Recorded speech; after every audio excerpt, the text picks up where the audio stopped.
Hello, I'm the English teacher. Let's get you exam ready. Today we're thinking about The Tempest by William Shakespeare with my guide and summary to Act 5. Before we get going, don't forget to like and subscribe. There are guides to each of the acts on the channel along with worksheets to help you understand the play like an expert.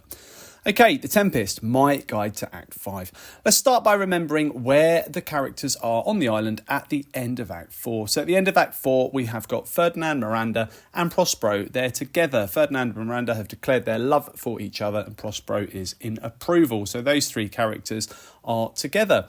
We also have King Alonso, Antonio, Sebastian and Gonzalo.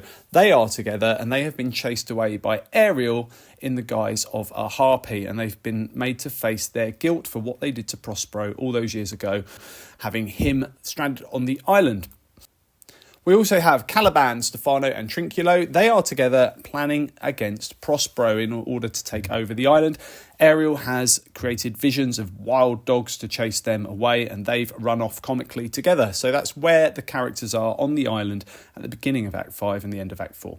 Now in front of us, we have got all of the key moments to Act 5. I'm going to walk you through exactly what happens now. Now, at the beginning of Act 5, Ariel encourages Prospero to sympathise with his enemies, give up on his plans for revenge, and he also agrees, Prospero in conversation with Ariel, to give up his magic. So he gives that some thought and decides that he's going to give up his magic and leave his powers behind him. After that, we've got Alonso and his entourage appearing, and they are trapped in a trance of Ariel's doing. As their trance fades, they fail to recognise Prospero, having sent him to the island many years ago. And a little while later, Alonso does recognise Prospero. He realises that it is the former Duke of Milan and he begs for forgiveness for what he's done to him. There's a conversation between Alonso and Prospero, and Alonso then sees Ferdinand and Miranda revealed to him by Prospero. They are playing chess together and he realises that they are in love. So he realises that, he's approving of their union, and then he asks for Miranda's forgiveness for what he did to her father.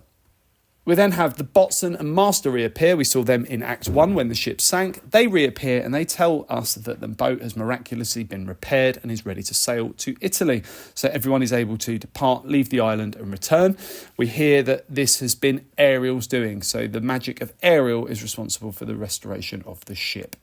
At that point, we've got Caliban, Stefano and Trinculo who arrive on stage, and their plot to kill Prospero is ridiculed by all, so they're put back in their place in the social hierarchy. And there's going to be a celebration of everyone's coming together, and the three of them are told that their job is to prepare for that and do some work and cleaning in advance. So they're sent to serve the others. So the social hierarchy has been very much restored. We then have Ariel being given his freedom. This was promised to him by Prospero in Act 1. Prospero needed Ariel to serve him just a little further in order to put his plans into place.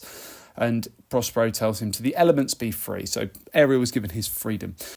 At the end of the play, we've got Prospero's epilogue where he speaks to the audience and he tells us that he hopes we've been entertained and that his project was to please. The play ends with Prospero asking for our applause as his audience before he leaves, and this is considered perhaps to be something significant because The Tempest was Shakespeare's last play, or that's argued to be Shakespeare's last play by many. So this could be seen as Shakespeare's goodbye to his audience through Prospero. He goes back up to live in Stratford-upon-Avon after the success of The Tempest. So it could be that at this point Shakespeare came on stage himself to deliver these lines, maybe wearing the hat or the cloak that the actor before him would have been wearing. So he could have actually came on stage at this point in order to say goodbye to the audience. It's something, of course, we'll never know.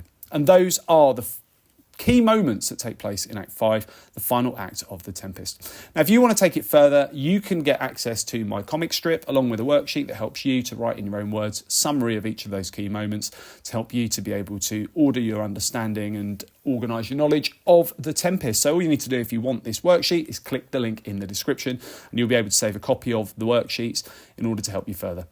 Okay, check out the other videos on my channel. I'll continue to add content. Feel free to ask something you'd like to see me cover in the comments section. Don't forget to like and subscribe and share and keep revising.